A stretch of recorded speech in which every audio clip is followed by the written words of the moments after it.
Jajja mwami wa Bad Black sibirungi n'akamu katono ddala era nga wenjogero n'atabukidde mu ddwaliro agamba nti tattangako muntu n'omu byayogera biyitirivu okuzaamira nga bwe ngenda okuba nga tembe kutuusaako naye nga Mama Fina ye avuddeyo n'amwegaana n'agamba nti amumanyi ng'omuntu aliko lubaale naye ate mu basawo Abaganda tamumanyiiyo n'eddakiika ne mu kubanga takeerangawo ku makya ne yeewandiisa so muzikirize embeera nga tembe atuusaako mukulu amanyiddwa nga Brian White embeera etabukidde mu ddwaliro jjukira nti ono bukyanga njegeri egwawo mu makage ey'omuliro poliisi ekyakola kunoonyereza yetegeere ddala yatta omuntu oba teyatta muntu omuliro gwali mu settinge oba gwali gwa ddala wadde nga naye ayina ebinuubule bingi ku mubiri ebiraga nti omuliro guno gwamukosa era nga mu ddwaliro gy'asinzidde okuba nga ate atabuka ennyumba ye yafiiramu omuntu ataawo n'esangibwamu essabo ekyakanga abangi ne gye buli eno Mutu the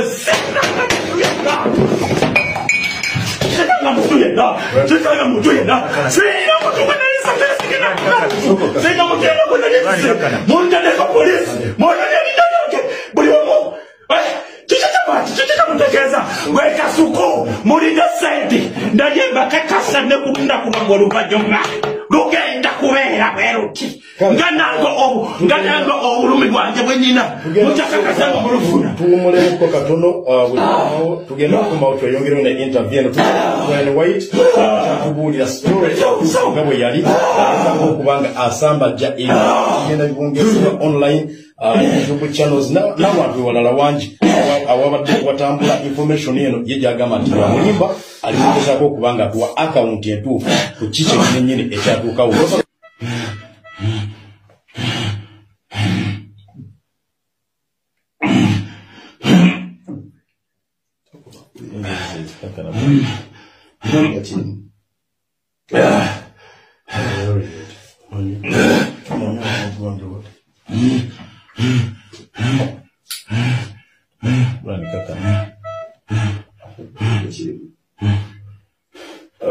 olina kirimu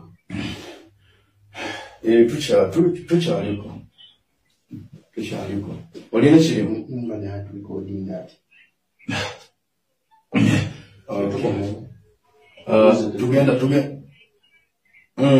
tukyagenda maaso ne interview Jadi sima tak kuat kok semua masih begini nak. So kok boleh cik. Kuat orang buat malu di sini.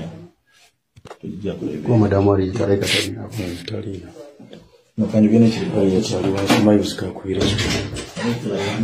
Bania bajao baje batereze wakobana. Aba bana baliwa bawa. Mamulazi okujja okutereza bino ebintu Madde mzee. Tikati mulabe ebintu bikwa mu tusoko okujja okubitereza. Byokunywa biwalese biriwa. Nino wetambulira nawe. Ekyayuba nfakampe. Neekyaye ne kanjogera ne bannayuganda sogera naawe ambuuza byombuuza. Ekyakalo kye babadde bakugamba kye babadde baagala okulowooza nti yafiira wange kale otafiirangako wange kubuulidde entambula bwe zaali omuliro gwatwokya ng'ennaku z'omwezi 23 ne bandeka mu ddwaliro lino lyesoogedde ne bamutwala ku mabirizi kuwokuleekana ku Salama Road n'afuna treatment ng'era njogerezeganya naye obukakafu bwe buli neeba n'agenda ne baddamu okujjayo kubanga tulina wanene ebitongole ebyempuliziganya basobola okuddamu to extract all conversations ne tuziwuliriza omusajja oyo taata wa Kalutaswali gw'apingirako makakange ng'abo bamafiya bakubidde abalebodi muzeeyi yampadde sente n'ezirya ng'ate bamaze okumbulokinga ewa muzeeyi basigyeko n'amagye Yekune vitu ya mesobola kusasula nze protectinga erinnya Mzee Museveni ndawulira obwakitalo kati ebyebisajja byammwe ebyo gwe bidinga akubira essimu nkugamba jangu otaase oliwo kuyamba gwanga lyonna omuntu yenna alina kuyamba sovereignty ya Uganda kukola bwoti naye olw'okuba mwemanyimu akakundi akajju ne mugamba mugenda kuteeka abantu mu kukaaba. Nakubira kankubulia Mr. Muhoozi Kainerugaba, I know you get this message. You have a very nice DI. That man God is seeing him. He tried his best. My hands are tied right now, right?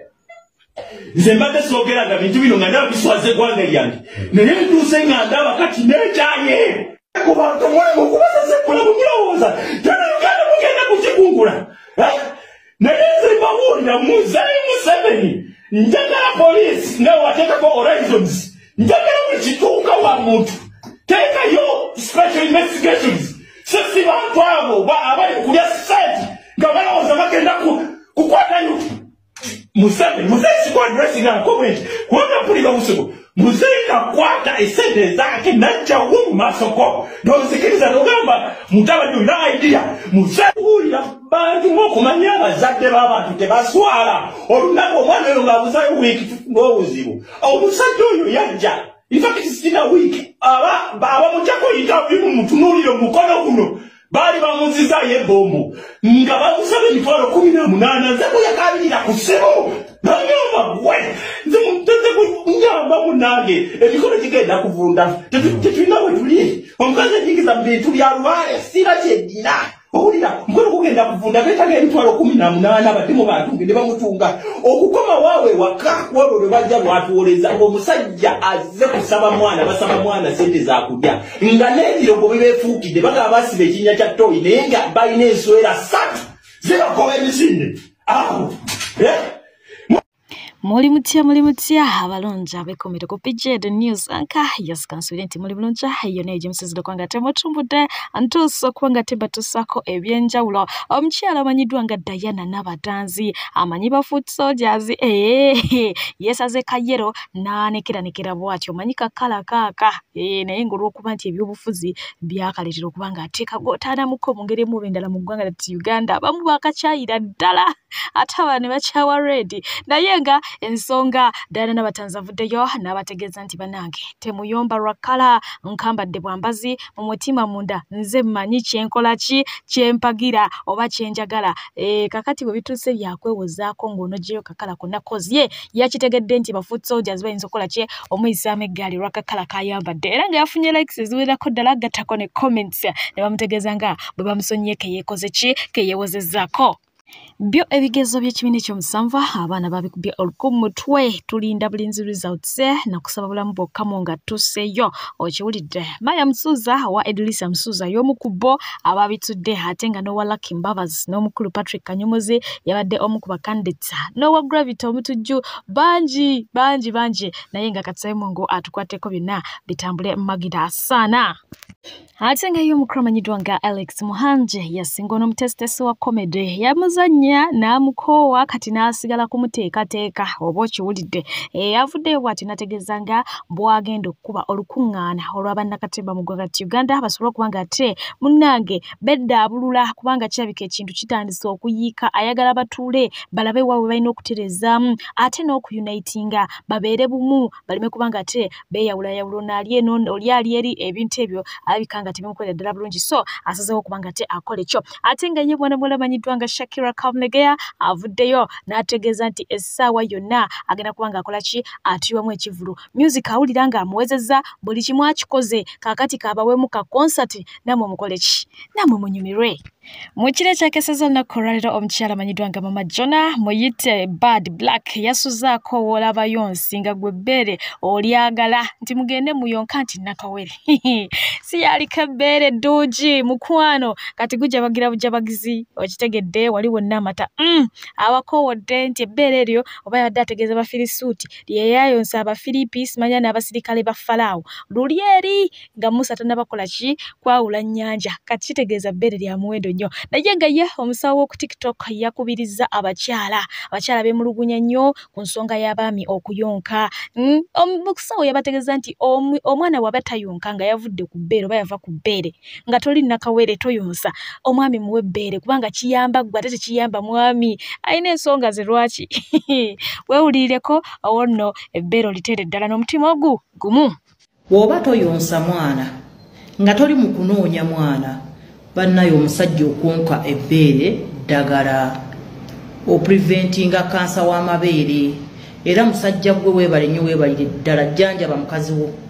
Yo mchala manyiddwa nga Naira Ali yasa bwati yavuddeyo nagenda maaso kubanga ate ayisa mbante gaali bino buli lukya byogera okumalamu abantu amaanyi omuntu aba amanyi waatuse kati yamalayo ate nga mumwongera ku level endala mwagala kubalega kutukira ddala yagaye nti bwoba okyalya enkoko entemese ku bucha muzihafu kilo mukwano kola nnyo okyali mwavu toyina ewatuse nange ng'otubye nnyo ogenda ku mudaala noga nti bampeyo hafu y'enkoko kota tebagipima eyo teriyo batandikira ku hafu tukyalina okukola ennyo bavu bannange ensonga eyo kansubire nti mugiwulidde bulungi nnyo nyini ddala ate nga ye omukyala banyiddwa nga Juliana Kanyomoze yewunyisiza bangi ate ne bongera okumusiima oluvannyuma lw'okwevaamu n'awaayo n'obudde bwe okugenda okusisinkana faani we eyamaze ebbanga nga munange ekyabatina kimutta kimusiiyika bw'atyo n'agamba nti owaayo omwana ono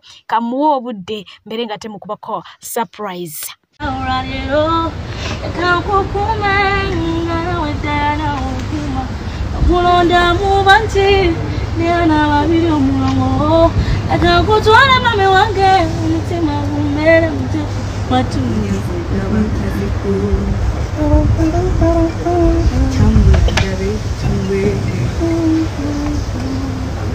simani no bambi wotolide anandibera wa simani obiwulira kabitenja zika kumatogo kaziko kumanyo waseka woti kuyambirawo ekakutwala mame wake kakasoto kweyagala kinene naye mama sa kulabirira tofukamira munange baganye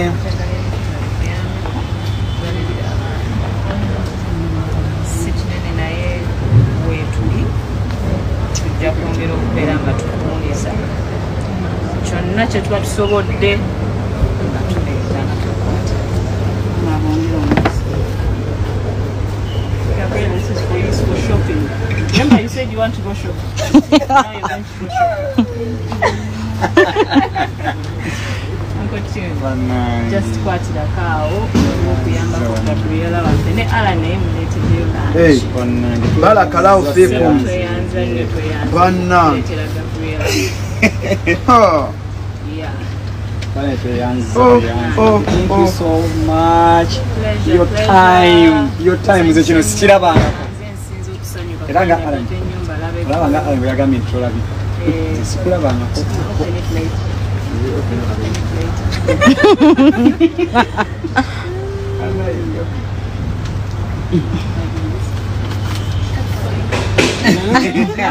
Ebaluwa tumanyo gikwata.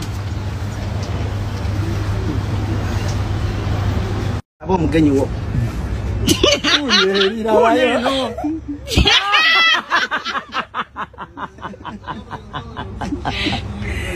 Get up and give me a hug. Situka sereza yakati.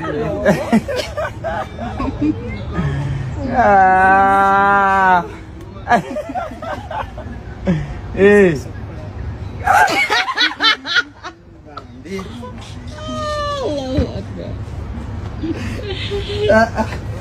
Hey.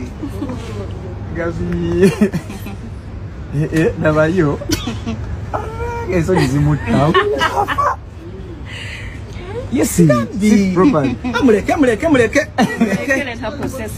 Hey. Sembe zakatebe Gabi okule kumpi. Sembe zakatebe. Sabuze bwa saba.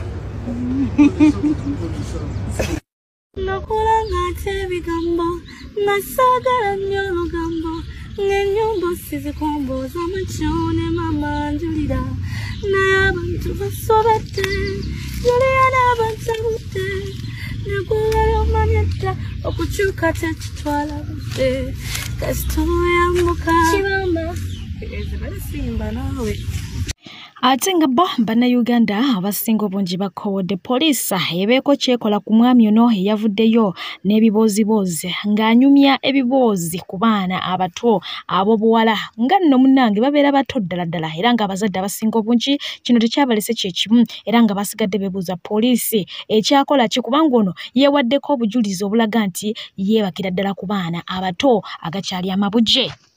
Obwana obuto buwoma bannaaye buno myaka 12 P4 P5 bane bumiima kati ebikazi ebikulu ebyazalako bigenda kunyiiga naye nga kyenkugamba kyekyo Uganda Police era munansonyiwa kali akantu kamiima muvubuka munnange lyakuba obwana P2 P4 P5 myaka 12 ya 13 kati ebyazalako bigenda kunyiiga bigenda kolima mwani ya wagambo omanyi banyu TikTok Kyannaku nnyo naye nga byebyo y'omukyala amanyiddwa nga Sasha Ferguson mukyala wa Canary Mugume yes bw'atyo yatutegeezezza nga bwe yasazeewo okutwala Baby Cairo ku ssomero omwana ono tannaweza myaka 3 akyali muto nnyo jjukira nti baamuzzaako dda naye ng'agamba nti eky'okumuzzaako kyamu affectinga nnyo n'aba nga aslowinga mu nkola ye ey'emirimu bino bituuka ku baana bangi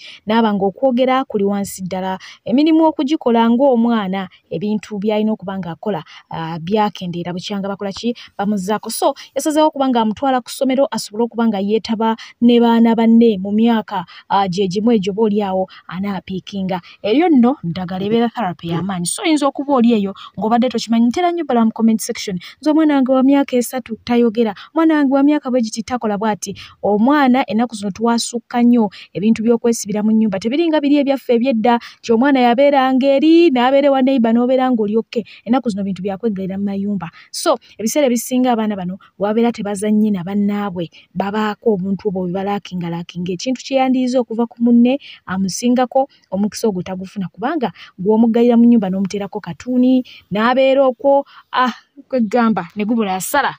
Hi, so today is our first day at school, and I won't deny the fact that I have mixed emotions about it. However, I know it's for the best of this little man.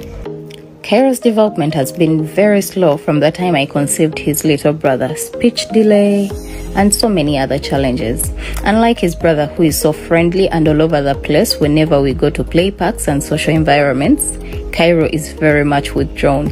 It's like he created his own invisible world that includes, screen addiction.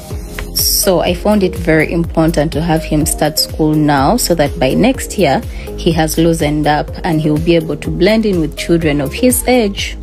Because if he can be around real human interaction half a day, then the rest of the day can be managed.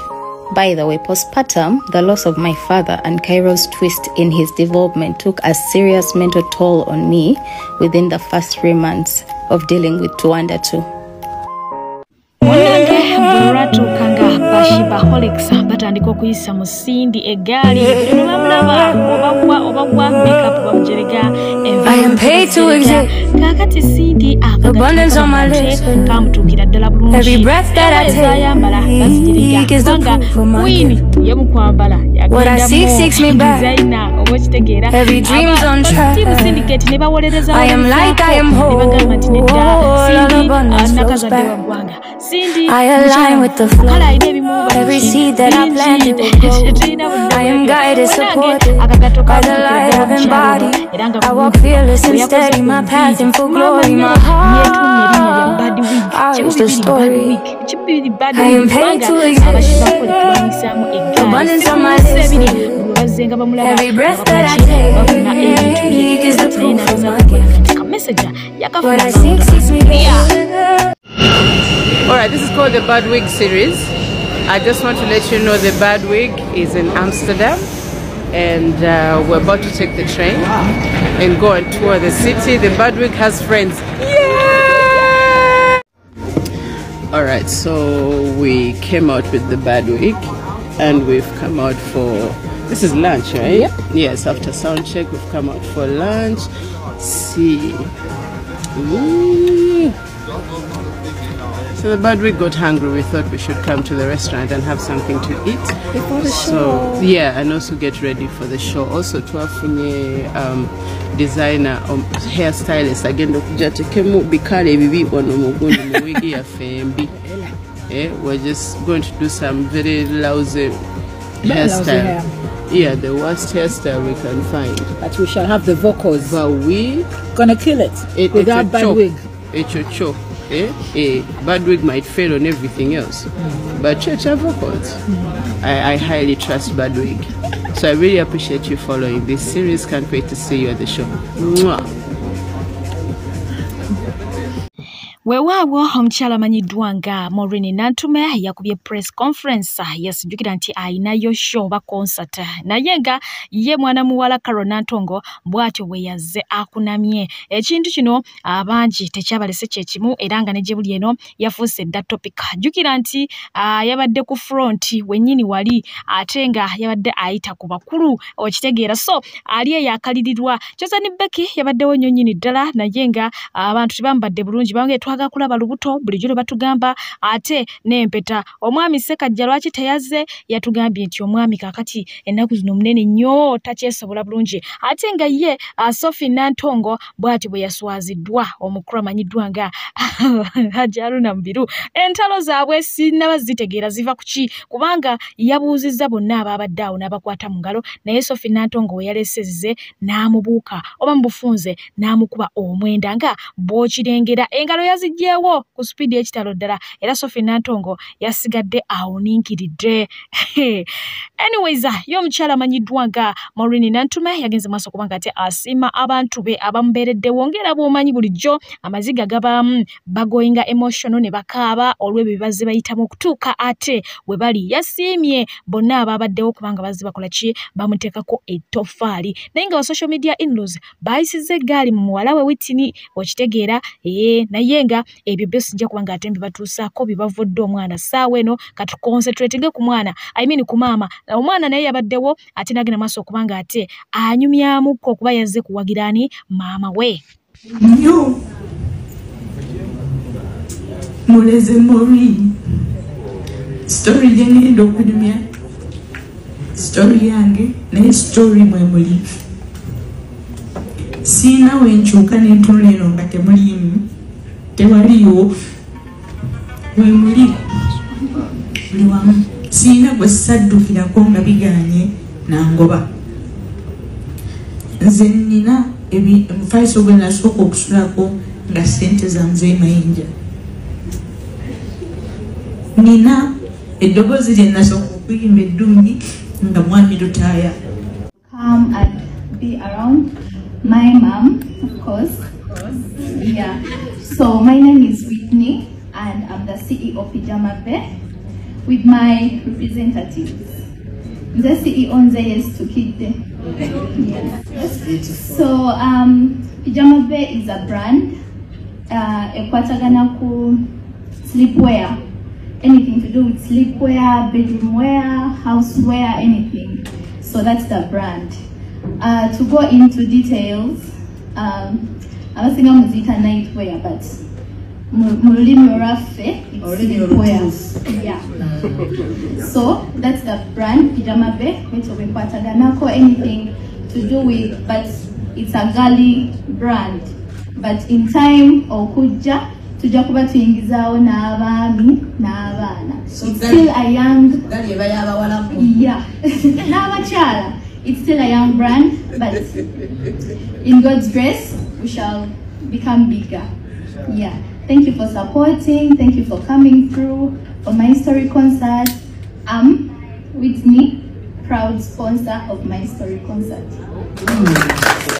Ate nga omukyala amanyiddwa nga Zari the Boss Lady agamba nti ekintu kyasingira ddala okukyabwa kye kintu kola mirimu tayagala kola mirimu bwe byatuuka ssente erina okwogera yagikola n'akoowa kati ogugwe gwina kuba gwakulya buli mu nnyumba si kubako kyakwatako alinzibira abakozi ali banseze sikyayagala kukola mirimu ngikola lwakajjanja sajja kundaba nti nkola emirimu nenetze saagala kola mirimu nagikola koladde negintama kati njagala kubeera wano nga nandi mu bino bwebiti wemala nenge TV ku Netflix ku Sunday obudde bwonna sibumaze mbudde mu kiyungu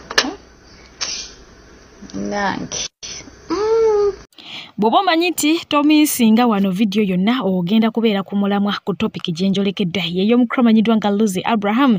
Ono yavaayo n'ayogera ku basawo b'ekinnansi era n'abagamba bwe babanga ddala si baffere bave baperforming miracles. Okiwulidde bingi bye yayogera era abamu yabamenya nga basenga kulannama nebba tebaasirise oba tebamutemeza ku liiso baavuddeyo ne bamwanukula. So ng'ate waliwo era n'omwami omulala ayitibwa Jjajja Lubowa naye yavuddeyo n'agamba nti nze bw'oba owakanya byenkola jangu okole byenkugamba nkuwe ennaku ntono nnyo bw'otaatuukeko kikyamu oba bw'otaafe ng'omanya ddala wamma bye tukola tebiriyo abaana baga etegeeza olina mutemu oli eyo taatu.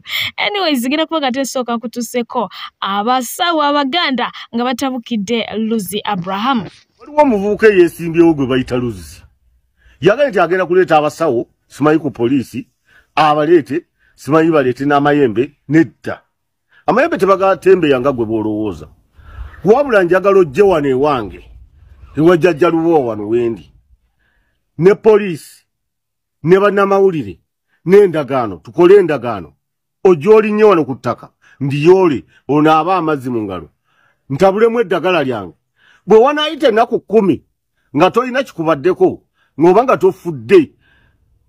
tofudde ngenda kuwa akakadde ka ssente mu bwavu bwange buno oba mu bukadde bwange buno nja kuwa akakadde ka ssente gwanga ku ntikko mwenna njagala muvayo mukolimire Lucy mumukolimire mumuboole ne famire ye mugiboolelemu n'abaana n'abazzukulu bakenene endusu alyoka ajja twetondere tulyoke tumusonyiwa.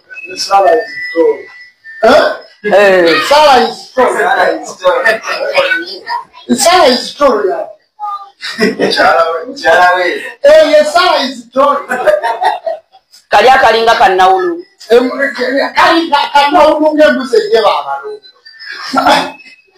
kakusiruwalirako muveeyo amasamiza atawo kakutulemu katambule mumuboole totumanyira todayo tumanyira wagenza okulanga feba oyina okunoonyesa akakalulu stupid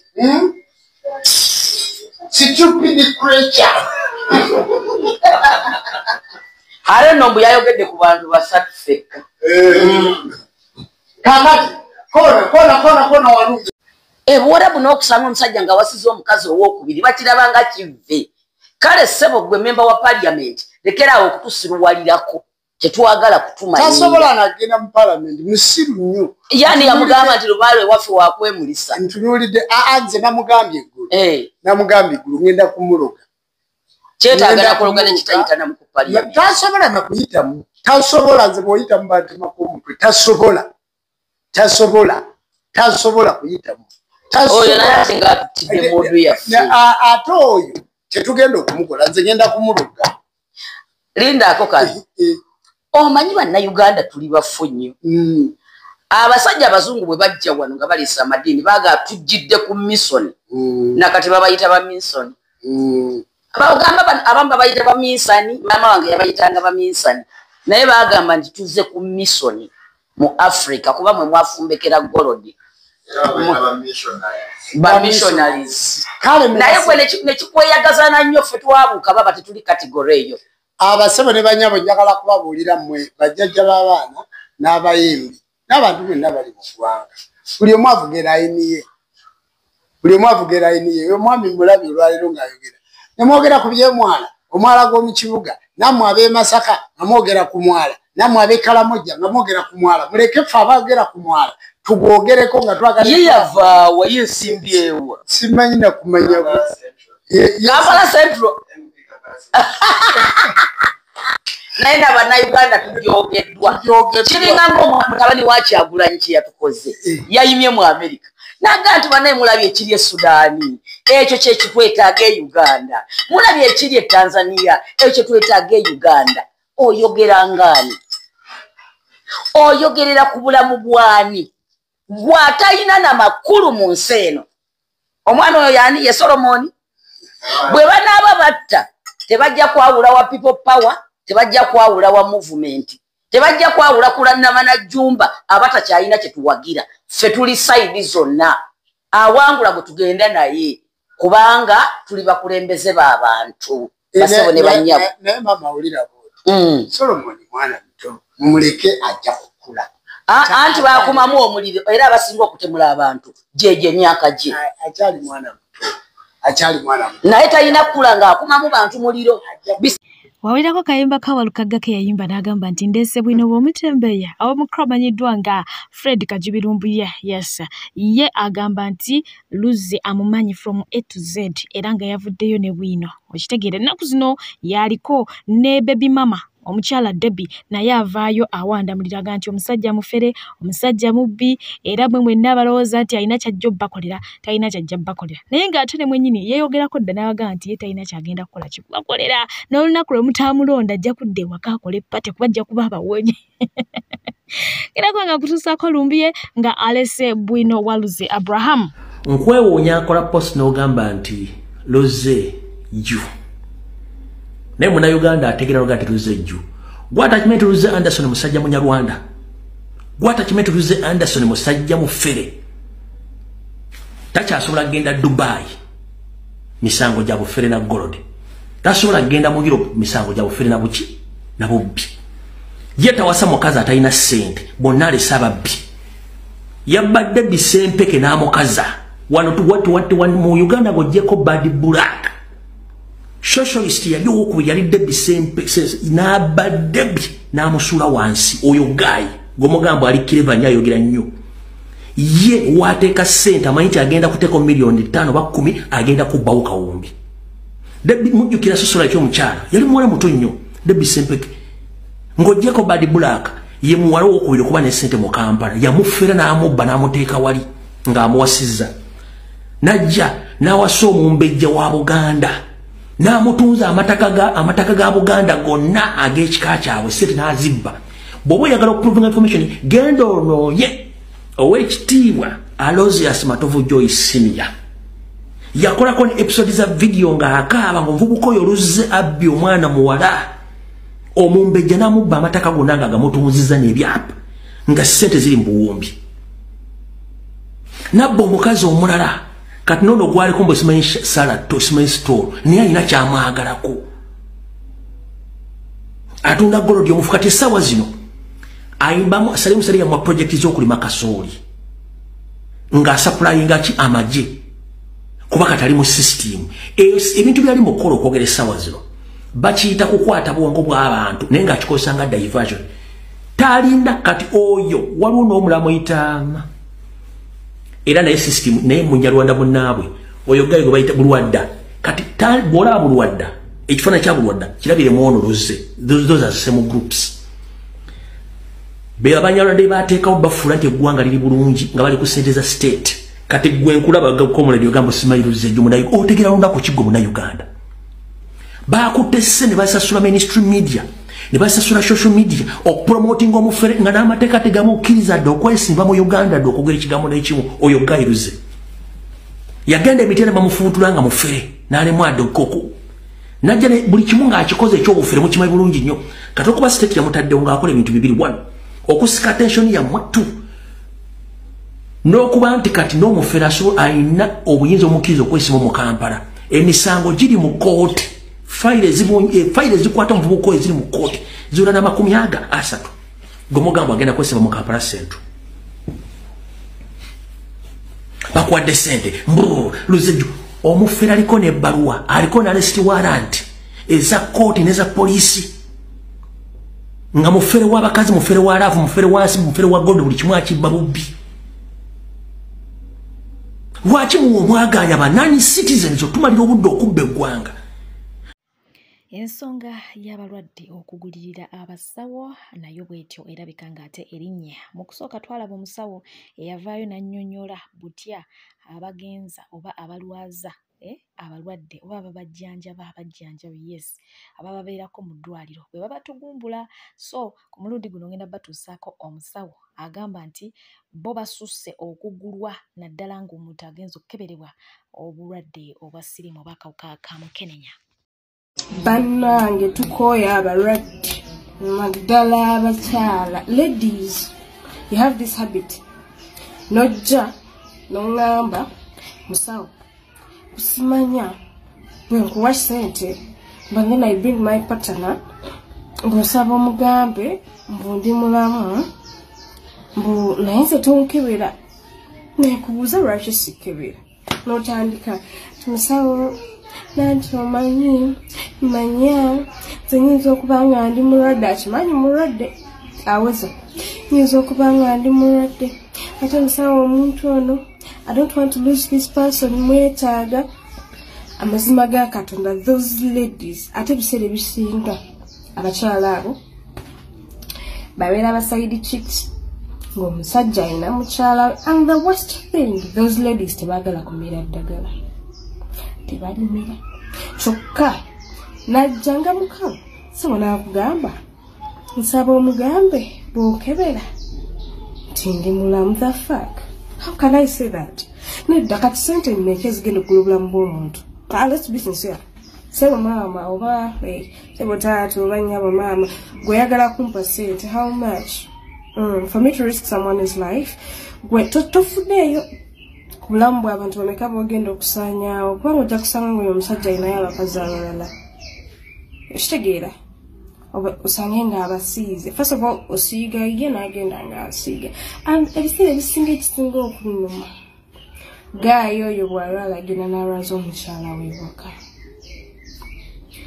Oluusi n'osanga ng'omukyala w'ewaka abadde lubuto abadde alina bebi ne bebi n'amulwaza banaye bakazi mmwe oba basajjamu. Please kino nkisaba busabinga musawo mulekerawo doing this thing intentionally n'olwaza omuntu ng'okimanyi amazima ga Katonda bagenda kubookya omuliro.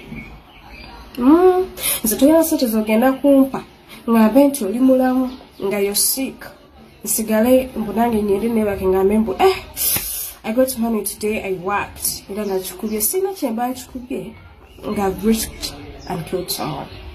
Oshegeera saba abakazi kajja ekaŋŋamba musawo mbu era tusaba ongambira omwami gwengenda okujja naye mbu ndi mulamu. Simanyi ngeri gyinyiza kyogeramu. She was seriously here nga neegayirira mbu sebo era ampe sente kama Katonda entemu byetagala kuleka bulesi.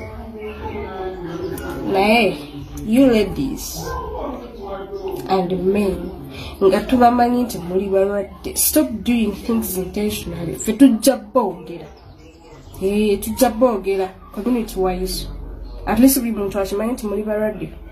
If it's the case bwe muba nga temusobola kukyewala nakuva ku bantu nakubali maybe waffe temujja naye because for me and for my case I will not you people. Omukyala amanyiddwa nga Bina Baby avuddeyo bw'atyo n'agabanako n'ensi story ye ey'okwagala ennyo okufuna omwana. Jjukira nti omukyala ono talina bebi mu bulamu bwe tafunangako mwana naye ng'agamba nti yakola byonna agezezaako byonna naye nga wa avuddeyo n'abako emboozi gye yagabanyeeko ne bannayuganda ku lugendo lw'okufuna omwana. You know that I approached 3. You approached 3 men? 3 men. Ngoba manyi ngamba manyi bana bagana munoga manjagala spams zo kwaso nagana because me kuze nalabanga chiri easy to give somebody spams. First of all because already about 2 million I was willing to pay katina soka nenonya mu balunji abali ka Jacob ye ina masa malunji atenga chali wange no katina ndio kangamba kati Jacob ono nemutuukirira nenjogera naye. No, I think there were 4. Jacob there were 4. Jacob yakiriza yangamba nti no nagamba kyokama tosobola bagambye ekyo ne bagamba kye bangambye ne kati Jacob teyagaana twegatti nagamba okumaster page akuluma bina Njako balimba. Yamba tuchikole chigwe. Lwaki toyagala kumpa sente? Oli chaliwa kyokka nekigera nekibyogera. Beno owokubiri n'alyoka ngamba. It's not as easy as you think. Nemugamba no, but me I'm willing to pay. Kisayagala kuzaala mwana. I won't disturb you. Nga mubi. Kuzaala mwana nga talina magezi. Zaala nagamba kugoberedde nnyo ebbanga. Zeni ganguze. I don't mind paying. Naye n'agaana. Ne wabeerawo omulala ye n'angamba. Bina ogamba. Naye okubeera omukkiriza n'obeera nga nawe oyagala abaana b'eccupa. You know, like trying to criticize you. Like to put some sense in my head. Then it is always I was so desperate. Nakyusa nangamba kati watya ng'ozaala omwana ng'alina obulemu nga Mukama abadde akutaasiza nga you're not ready. Nekita eyasembayo nangamba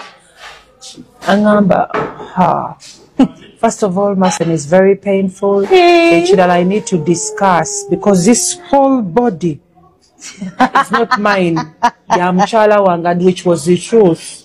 Nemugamba neze sina gentwala body yo. Just. Make sure we can write and I'll never disturb you again. Never. When I'll never tell you that. Those fertility centers. Nagamba omwana yajja kusobera. Omalota ndiko okubeera ng'onoonya ki? Ng'onoonya. Abalungi abatuuliriza era abatulaba olunaku olwaleero tukyaddeko ewa Sheikh Ashraf Dembe.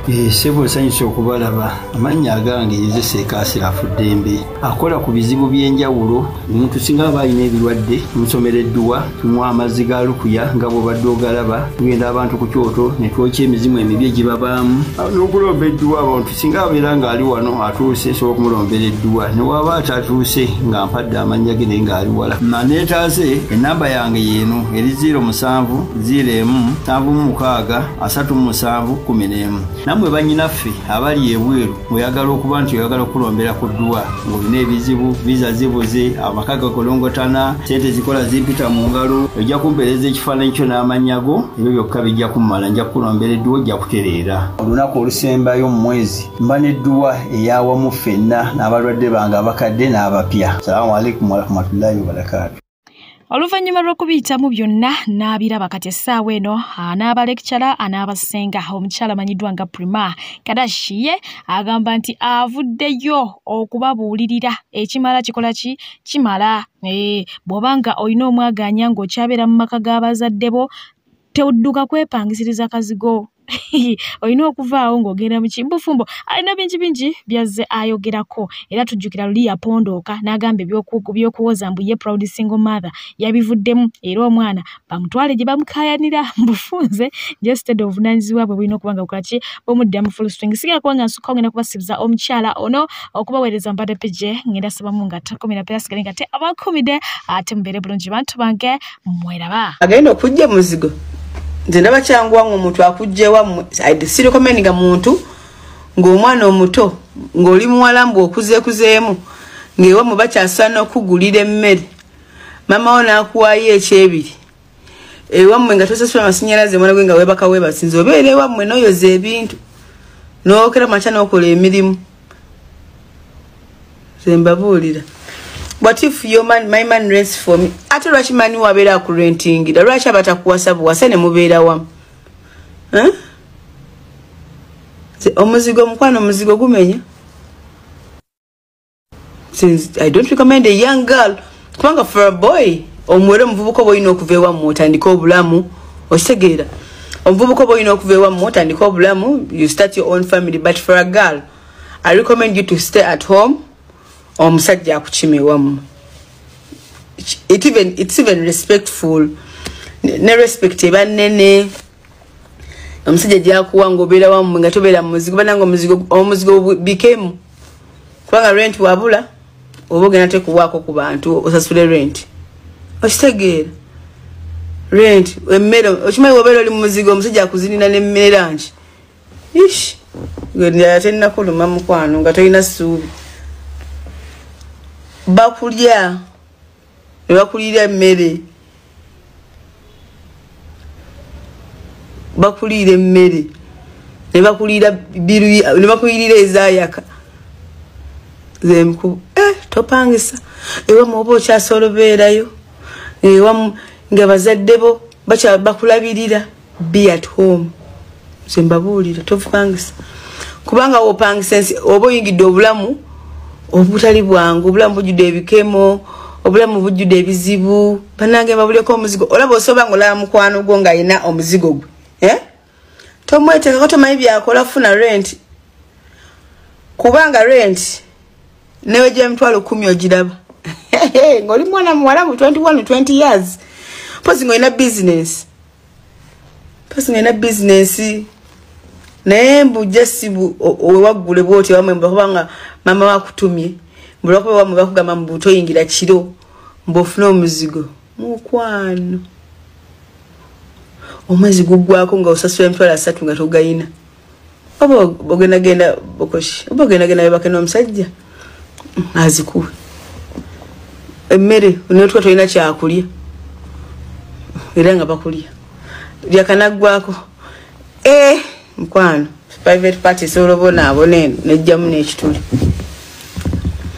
rent ayiri byabasajja naye ate gawuzo gwe omuwala koze rent babulireko rent yanjigiriza okusavinga nadda amagezi gaddamu buli kyokola okikola kalego ka rent oteeka wali buli kyokola ka rent wali oba tonazimba nnyumba mukwano leka